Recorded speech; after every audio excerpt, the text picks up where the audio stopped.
ሰላም ሰላም ውድ ተከታዮችና ተመልካቾች፣ በላይፍ ቼንጂንግ ቢዝነስ ትሬኒንግ ኤልሲፒቲ አሁን የማቀርብላችሁ ርዕስ የኢንዱስትሪ መዋቅር መተንተን የሚል ነው።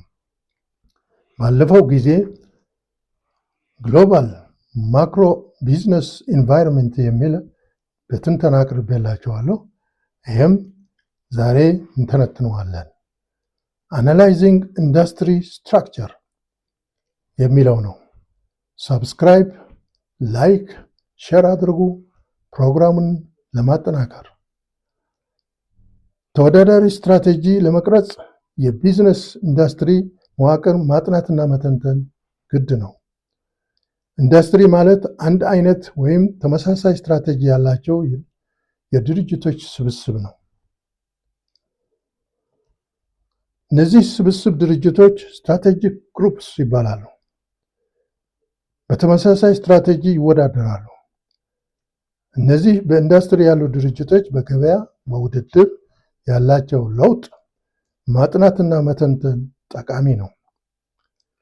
እነዚህ ድርጅቶች በኢንዱስትሪ ያሉ አንድ አይነት ብቃት እና ችሎታ ያላቸው አይደሉም። ከፍና ዝቅ ይላሉ። አንዱ ዶሚናንት ይሆናሉ፣ አንዳንዱ ደግሞ ደካማ ይሆናሉ። በውድድሩም እንደዛ ነው።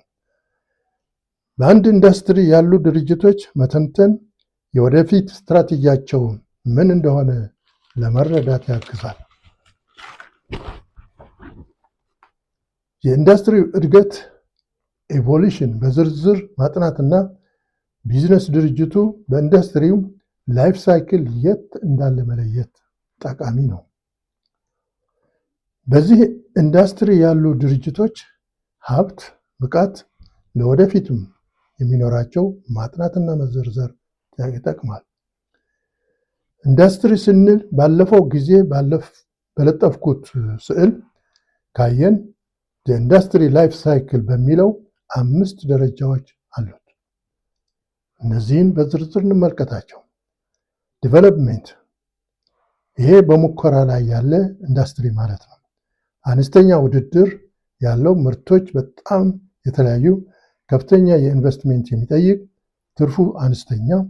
5 የፖርተር ብዙ ላይ ስራ የማይውልበት ነው ያለው።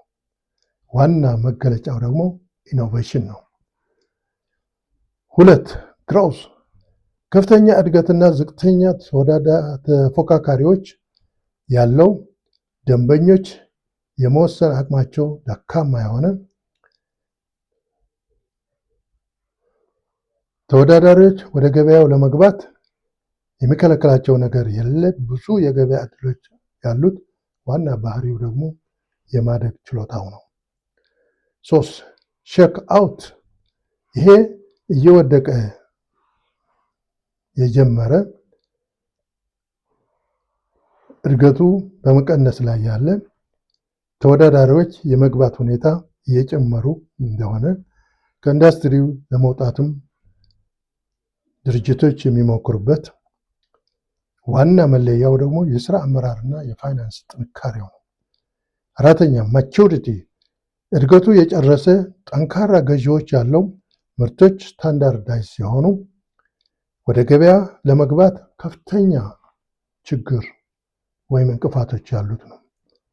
በኢኮኖሚ ኦፍ ስኬል ብዙ በማምረት ወጪ በመቀነስ የምርቶች ዋጋ አነስተኛ ያደርጋል። በኤክስፒሪየንስ ከርቭም እንደዚሁ፣ በሌሎችም በተመሳሳይ እንዳይገቡ አዳዲስ ተወዳዳሪዎች ያደርጋል። 5ኛ ዲክላይን፣ ይሄ በከፍተኛ ደረጃ በማሽቆልቆል ላይ ያለ ኢንዱስትሪ ነው። በጣም በርካታ ተፎካካሪዎች አሉት። ከፍተኛ ውድድር ያለው፣ ዶግ ኢት ዶግ ኮምፒቲሽን ያለው ነው። ድርጅቶቹ ከዚህም ለመውጣት ይጥራሉ በከፍተኛ ደረጃ። ዋና መለያው በዋጋ መወዳደር ነው። አንድ ኢንዱስትሪ ከ5 አንዱ ደረጃ ብቻ ነው የሚሆነው። ለምሳሌ ኤሌክትሮኒክስ በአዳጊ ኢንዱስትሪ ላይ ያለ ነው። ብረት በመውደቅ ላይ የነበረ፣ ስታቲክ እና አንፕሮፊታብል የነበረ ባለንብረቶቹ ለብዙ ኪሳራ ያዳረገ ነበር። ቢዝነስ ድርጅቶች በምን አይነት ኢንዱስትሪ እየሰሩ እንደሆነ ማወቅ አለባቸው። በስዕሉ ከተገለጸው አኳያ ወይም ለመግባት የሚፈልጉ ከሆነ ኢንዱስትሪው በምን ደረጃ እንደሆነ ማወቅ ይገባል።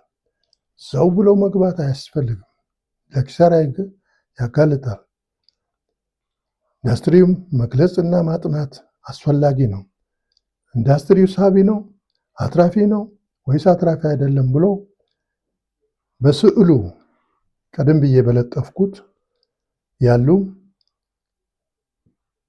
the 5 forces framework የሚለው በዛ መተንተን አለበት። ኢንዱስትሪው አትራፊ ነው ወይስ አክሳሪ ነው ብሎ ማየት፣ ሳቢ ከሆነ ማየት። በዚህ ከተተነተኑ ኢንዱስትሪ ከተተነተነ አትራፊነቱና አትራፊ አለመሆኑን ማወቅ ይቻላል። አንድ is it easy or difficult for companies to enter the industry? የመግባት ስጋት threat of entry ምን ያህል ቀላል ነው? ምን እንቅፋቶች አሉት? እንቅፋቶቹ ማስወገድ ይቻላል? እንቅፋቶቹ ከባድ ናቸው? ነባር ድርጅቶች ሌሎች እንዳይገቡ ይከላከላሉ። ባለፈው አሁን በገለጽኩት መሰረት ማለት ነው። ነባር ድርጅቶች በዋጋ ያጠቋቸዋል አዳዲስ የሚገቡ ካሉ። የንግድ ፍቃድም ፓቴንት ፕሮቴክሽን ለምሳሌ ፋርማሲቲካል በዲፈረንሺዬሽንም እንደዚሁ መከላከል ይችላሉ። ሁለት is it easy or difficult for substitute products to steal your market? ምርቶች የሚተኩ ናቸው። ለምሳሌ ብረት እንውሰድ፣ በአልሚኒየም ይተካል። አልሚኒየም ውድ ነው ግን ቀላል ነው፣ አይዝግም። በፕላስቲክ ይተካል። ባቡር በመኪኖች። ምርቶች የሚተኩ ከሆነ ኢንዱስትሪው ሳቢነቱ ይቀንሳል። 3 do buyers have the power to set terms and conditions? ደንበኞች ለቢዝነስ ህልውና ወሳኝ ናቸው። የመደራደሪያ አቅማቸው ከፍ የሚለው ምርት የሚገዙ ደንበኞች ጥቂት ሆነው በልክ የሚገዙ ከሆነ የመደራደሪያ አቅማቸው ከፍተኛ ነው የሚሆነው። የመወሰን አቅማቸው ከፍተኛ ነው የሚሆነው። ሌላው ከአንድ ድርጅት ወደ ሌላ ድርጅት ሽፍት እያደረጉ የሚገዙ ከሆነ ደግሞ ስዊቺንግ ኮስት ከሌላቸው፣ ተጨማሪ ኮስት የማይፈጥርባቸው ከሆነ እዚህም የመወዳደሪያ አቅማቸው ማለት የመደራደሪያ አቅማቸው ከፍተኛ ነው የሚሆነው።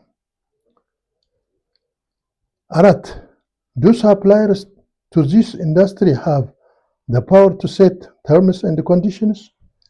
አቅራቢዎች ትንሽ ከሆኑ ዋጋ ይጨምራሉ፣ ያዘገያሉ፣ ሌሎች ምክንያቶችን ይፈጥራሉ። ሌሎች ኮንዲሽንስ ሊፈጠሩ ይችላሉ። ስለዚህ ይህንን ሰፕላየሮች የመደራደር አቅማቸው ከፍተኛ ይሆናል ማለት ነው። 5 is competitive rivalry intense or gentle?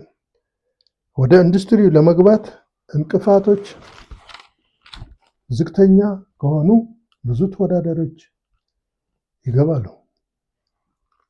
ውድድሩ የጠነከረ ይሆናል። ትርፋማነቱ ኢንዱስትሪው ይቀንሳል። ወደ ኢንዱስትሪ መግባት አለመግባት የኢንዱስትሪ እድገት ወሳኝ ነው። ለምሳሌ በዲቨሎፕሜንት፣ በግሮዝ፣ በሼክ አውት ያለው ለመግባት ብዙ የሚያስቸግሩ አይደሉም። ተወዳዳሪዎች መግባት ይችላሉ። በማቹሪቲ እና በዲክላይን ግን ለመግባት በጣም ከፍተኛ ነው። ሃይ ባሪየርስ አለው፣ እንቅፋቶች አሉ። በሶስቱ ችግር የለው። እንደፈለጉ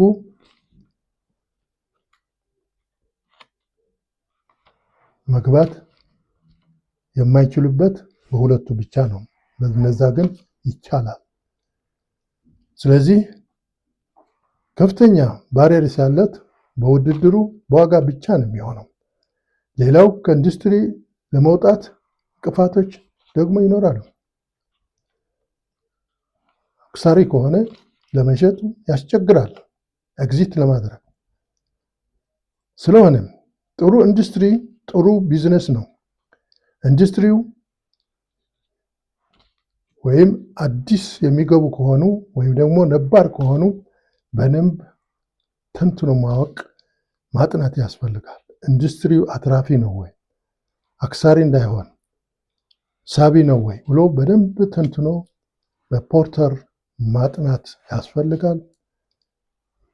ከተጠና ስትራቴጂው ለመቀመር ይቀላል።